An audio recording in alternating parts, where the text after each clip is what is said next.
Hello ladies and gentlemen, welcome to the Spotlight. My name is Benson and here we look at socio-political issues in Kenya. This topic I want to talk about is an interesting one, and I know most people who voted for Azimio are actually eagerly waiting or happy to see some of these sentiments coming up. That Mount Kenya are now waking up and facing the reality that there is some betrayal going on within Kenya Kwanza. And they are sending a strong message from this governor of Nyeri himself. And before I even proceed, I want to ask a question. Why do you think it came from the governor, the Nyeri governor? Remember, the deputy president, Rigathi Gachagua, comes from Nyeri. That is his home ground.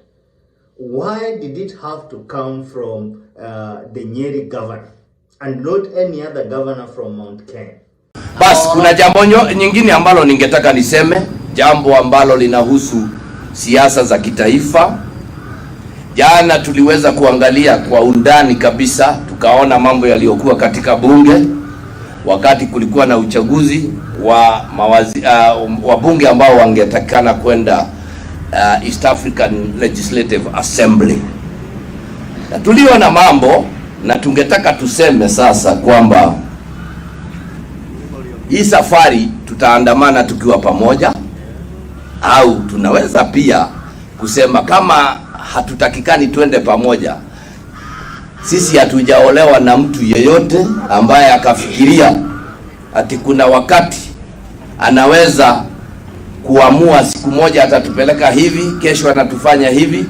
Sisi tulitazama jana na tukaona kwamba kuna watu ambao wanajaribu kuleta ukora katika siasa. Mambo ambao tunafanya tukiwa kitu kimoja, tumekubaliana, lakini jana tuliona kuna watu wanatuletea mchezo. Na ndipo tunawaambia hiyo ndio sababu tulimchagua Kanini Kega.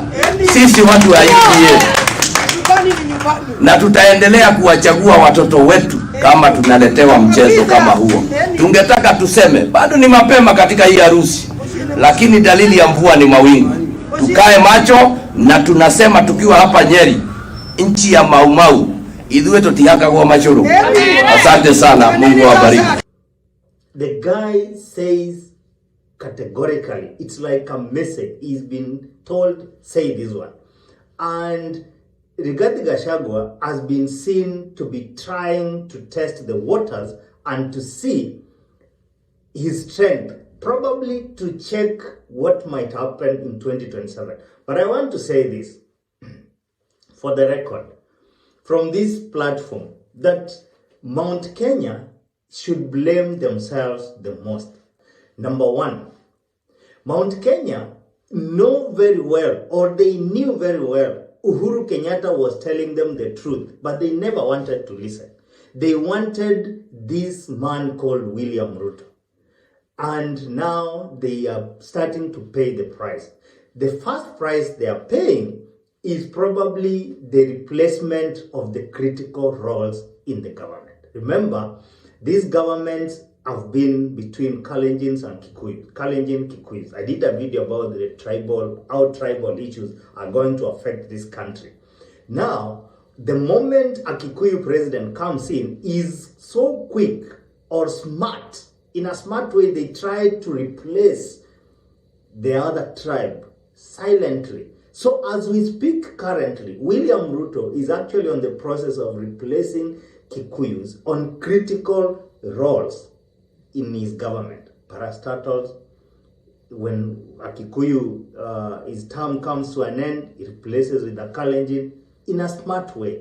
And sometimes they don't even care. They do it without blinking. The moment this happens, definitely it's going to cause jitters to Mount Kenya. Another reason, or before I give you another reason, I want to ask that if you are here for the first time, consider subscribing. And if you've already subscribed, guys, thank you so much for supporting this channel. It's a young channel. We've been here for about 4 or 5 months, and we thank God for where we are. And drop a comment. If you don't mind, you can share these videos to your friends. Why again do you think this came from the Nyeri governor himself. Definitely there is going to be a fallout. And everyone, mostly the people in Azimio, as I said, are eagerly waiting for that fallout. Personally, I used to do this analysis, and the projection showed that Azimio was actually to take this government. But things happened the way they happened. Now, why do I say Kikuyus or Mount Kenya specifically, as a whole, are going to regret? And they've already started. Number two, probably, is these guys made a wrong choice. William Ruto is not a person you should choose and then expect things to be smooth. This is a smart politician. William Ruto, I used to tell some of my friends, William Ruto was not fit to be president in 2022, probably in 2027 or 2032. This guy is smart, is anajua kuchora michoro ile yenye hakuna mtu anaweza mshinda at the moment. So hata Rigathi Gachagua akijaribu kujifanya anataka kuchora ama nini, William Ruto will dismantle the mountain slowly by slowly. Huyo Rigathi Gachagua is just a cup of cake to William Ruto. There is no way he's going to consolidate the mountain if that is what he thinks. William Ruto atamchorea, atammaliza. Because Rigathi Gachagua is a careless talker. He talks careless, and his personality is up here. You cannot be up here and your boss is also up here. One of you will have to fall down. And definitely the person who will fall down because he doesn't have the instruments of power is Rigathi Gachagua. Now, they could have chosen Raila Odinga and Martha Karua. Probably by 2027, Mzee angekuwa amechoka, and then they take over the government, if that is what they could have taken as an advice. You don't choose a strong leader like William Ruto and expect that ati muvunje marriage saa hii. Mukivunja saa hii, it is actually too early. The people will be celebrating are the other tribes, and we are actually praying, some of us, that muvunje your marriage, and then you see how you will suffer. The same way William Ruto suffered under Uhuru Kenyatta is probably going to be the same way Rigathi Gachagua will suffer under William Ruto. It will be messy and it might be terrible, and I don't want to imagine what might happen.